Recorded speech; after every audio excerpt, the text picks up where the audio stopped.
सासू माँ, इतनी सारी रोटियां पकाते पकाते मेरी तबीयत खराब हो जाती है, मुझे चक्कर आने लगते हैं। और रोटियां बनाने का काम तो मोहिनी जीजी ही करें तो ठीक है, कीर्ति ने अपनी सास विमला जी से कहा। विमला जी बोली, बहू तुम दोनों को इसलिए मैंने सुबह शाम का काम बांट रखा है कि किसी एक पर काम का ज्यादा बोझ ना आए। ऐसा करो बहू, शाम की रोटियां दोनों मिलकर ही पका लिया करो। सासू माँ, मैंने जब कह दिया कि मैं रोटी नहीं पका सकती तो आप मुझे ज्यादा ज्ञान ना ही दे तो अच्छा होगा। इतना कहकर कीर्ति पैर पटकती हुई अपने कमरे में चली गई और बड़ी बहू और विमल जी दोनों एक दूसरे का मुंह ताकती हुई खड़ी रह गईं। विमला जी के घर में उनके पति रमेश जी और उनके दो बेटे जीतू और रुपेश उनकी पत्नियां थीं। बड़ी बहू के 3 बच्चे थे, 2 11 साल के जुड़वा बेटे और 15 साल की बेटी थी और छोटी बहू के एक बेटी जो अभी 4 वर्ष की हुई थी। संयुक्त परिवार होने की वजह से घर का काम भी ज्यादा होता और घर भी ढेर सारा बनता था। विमला जी ने खाना बनाने की जिम्मेदारी दोनों बहुओं को बराबर बराबर बांट रखी थी ताकि किसी को काम का बोझ ज्यादा न लगे और दोनों बहुएं मिलकर घर का काम भी कर लेती थी। घर का खर्च भी दोनों भाई बराबर 10,000 रुपए देते थे, बाकी का खर्च बाबूजी देते थे। लेकिन जब से कीर्ति के पति रुपेश का प्रमोशन हुआ था तब से कीर्ति का व्यवहार थोड़ा बदल गया है। अब तो घर के हर काम में वह नखरे दिखाती। सासू माँ ने भी जब रुपेश से उसकी शिकायत की तो रुपेश ने भी कीर्ति को समझाया कि कीर्ति, तुम घर की पहली बहू नहीं हो जो घर का काम करती हो। तुम रोटी नहीं पकाओगे तो क्या रोटी खाओगी भी नहीं। तो कीर्ति ने कहा, देखिए मुझे खुद की और आपकी रोटी पकाने में कोई दिक्कत नहीं है, लेकिन मैं सबके लिए खाना नहीं पका सकती। अब यह घर हम सबके लिए छोटा पड़ने लगा है। इतने सारे लोगों में रहकर ना मैं अपनी बच्ची को पढ़ा पाती हूँ, ना ही हम कहीं बाहर घूमने जा पाते हैं। हर काम के लिए सासू माँ से पूछना पड़ता है, यह भी कोई जिंदगी है। तो फिर तुम चाहती क्या हो? घुमा फिरा कर बात ना करके साफ साफ बताओ। रुपेश ने गुस्से में कहा, मैं बस इतना चाहती हूँ कि हम अब कोई दूसरा घर ले लेते हैं। तुम्हारी तनख्वाह भी बढ़ गई है और हम 3 लोगों का खर्चा भी ज्यादा नहीं है। यहाँ इतने छोटे घर में हमारा कोई भविष्य नहीं है। हम 10,000 रुपए महीने ही देते रह जाएंगे, बस ना पैसा जोड़ा पाएंगे और ना ही कुछ बन पाएंगे। यह बात कीर्ति ने इतनी तेज बोली थी कि किचन में काम कर रही बड़ी बहू मोहिनी और विमला जी दोनों ने सुन ली थी। तभी मोहिनी बोली, माँ जी आप चिंता ना कीजिए वरना आपका बीपी बढ़ जाएगा।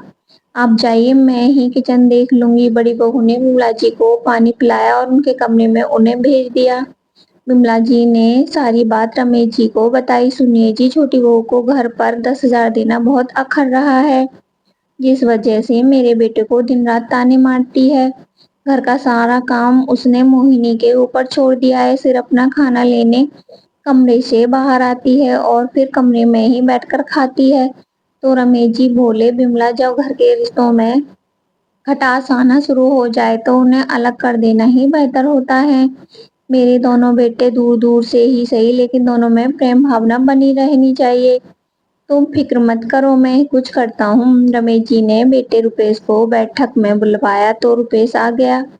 कीर्ति भी कमरे से बाहर आकर खड़ी हो गई। देख बेटा, अब तू इस काबिल हो गया है कि अपनी अलग गृहस्थी बसा सके, इसलिए तू अब एक नया घर ले ले, जो हमसे बन पड़ेगा हम तेरे लिए कर देंगे, रमेश जी ने कहा। रुपेश समझ गया कि कीर्ति की आवाज घर में सबको सुनाई दी है, इसलिए पिताजी ऐसा कह रहे हैं।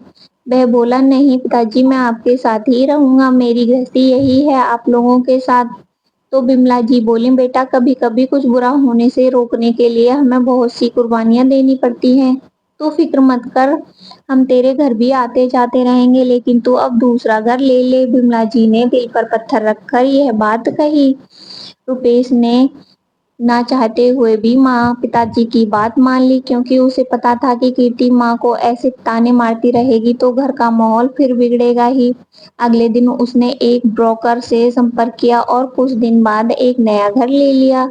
रमेश जी ने भी कुछ बचत के पैसे उसे दे दिए थे जिससे उसे कुछ सहायता मिले। रुपेश ने डाउन पेमेंट करवा कर लोन की किस्त बनवा ली। अब रुपेश और कीर्ति दोनों नए घर में शिफ्ट हो गए। अब तो कीर्ति के कदम जमीन पर ही नहीं पड़ रहे थे। खुद का घर और सिर्फ 3 ही लोग, ना सास से कुछ पूछने की झंझट और ना ही बाबूजी की कोई फरमाइश। सिर्फ अपना पति और अपनी बच्ची गिनती की रोटी सुबह बनती और गिनती की शाम को। कभी खाना बनाने का मन नहीं करता तो खाना ऑनलाइन ही मंगवा लेती। अब तो किसी का मुंह नहीं देखना पड़ता था। हालांकि जहाँ कीर्ति ने नया घर लिया था उस जगह आबादी बहुत कम थी, तो वहाँ चहल पहल भी कम थी। लेकिन उसे इससे कोई फर्क नहीं पड़ता। लेकिन कुछ दिनों के बाद उसकी बेटी पूर्वी बहुत मायूस सी रहने लगी। वह हमेशा कहती, माँ दादी के घर चलो ना, मुझे भैया और दीदी की याद आ रही है, मुझे उनके साथ खेलना है। तो कीर्ति कहती, बेटा तू यहीं पर अपना दोस्त बना ले, वहां तो बार बार हम नहीं जा सकते। इसलिए कीर्ति उसको घर से बाहर घुमाने ले गई, जिससे उसका मन थोड़ा बदल जाए। पर वहां बच्चे तो इतने थे ही नहीं, और जो थे उनके माहौल के नहीं थे। वहां काम करते हुए मजदूरों की नजरों ने कीर्ति को ऊपर से नीचे तक ताड़ा, तो कीर्ति पूर्वी को लेकर वापस अपने घर आ गई। पहले तो विमला जी ही पूर्वी को घुमा फिरा कर और चीज दिलाकर ले आया करती थी, तो उसे बाहर के माहौल की समझ नहीं थी। घर आकर खुद को तसल्ली देते हुए उसने सोचा, शायद अभी यहाँ आबादी बढ़ेगी तो यहाँ और भी लोग आएंगे। हर जगह थोड़ा समय तो लगता ही है। अब कीर्ति और पूर्वी सुबह से लेकर रात तक अपने घर के अंदर ही रहते थे। 1 महीने के बाद कीर्ति ने घर में पूजा रखी तो पूरा ससुराल उसके घर आ गया। मोहिनी ने कीर्ति से कहा, यह पूर्वी की हालत इतनी कमजोर क्यों दिख रही है? तो कीर्ति से कुछ कुछ कहते नहीं बना। तभी पूर्वी विमला जी की गोद में बैठकर बोली, दादी इस बार मुझे भी अपने साथ ले चलो, मुझे यहाँ नहीं रहना है। तो विमला जी की आंखें भर गई। वह समझ गई कि पूर्वी अच्छे से खाना नहीं खा रही है और उसे सबकी याद सता रही है। और उस दिन विमला जी के हाथों से उसने इतने दिन बाद पेट भर खाना खाया। को लगा समय के साथ सब अपने माहौल में ढल ही जाएंगे, लेकिन अब रुपेश भी झुंझलाया सा रहता। पहले साथ में रहकर 10,000 देकर वह फ्री हो जाया करता था।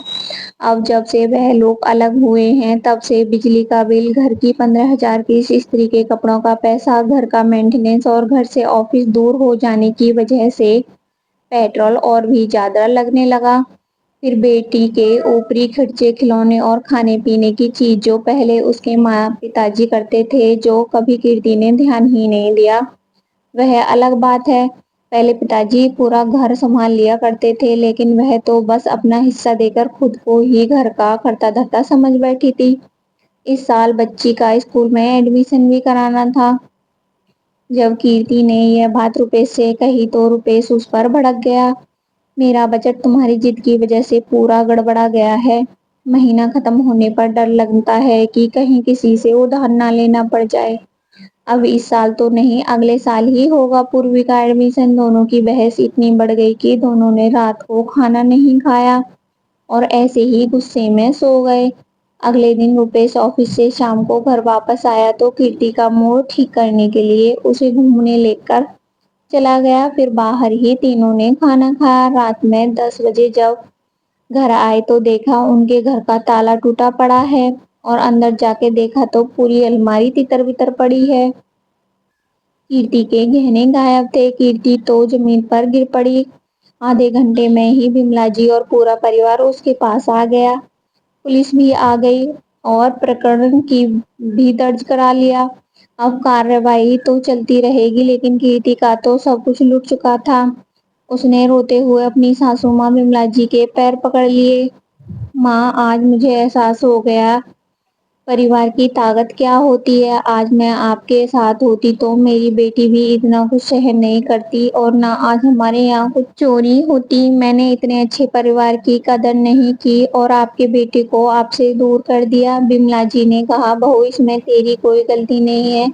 जो गया उससे उसे पर अब अफसोस मत कर और अब आगे का देख। रुपेश का दिल उस घर से अब पूरी तरह उछट गया और उसने उसे बेच दिया। फिर वह अपनी माँ के घर के पास किराए से रहने लगा। अब बिमला जी अपने मकान को बेचने की तैयारी कर रही हैं, जिससे वह एक बड़ा घर ले सकें और जहाँ उनके दोनों बेटे बहुएं मिलकर साथ रह सकें। दोस्तों, परिवार एक मजबूत पेड़ की तरह होता है, जिसकी हर शाखा उस पेड़ को मजबूती देती है। लेकिन अगर कोई एक शाखा टूट कर गिर जाए तो वह धीरे धीरे सूख जाती है। घर के बड़ों का सम्मान करें और उनके मार्गदर्शन से ही जिंदगी में कोई कदम उठाएं। धन्यवाद दोस्तों।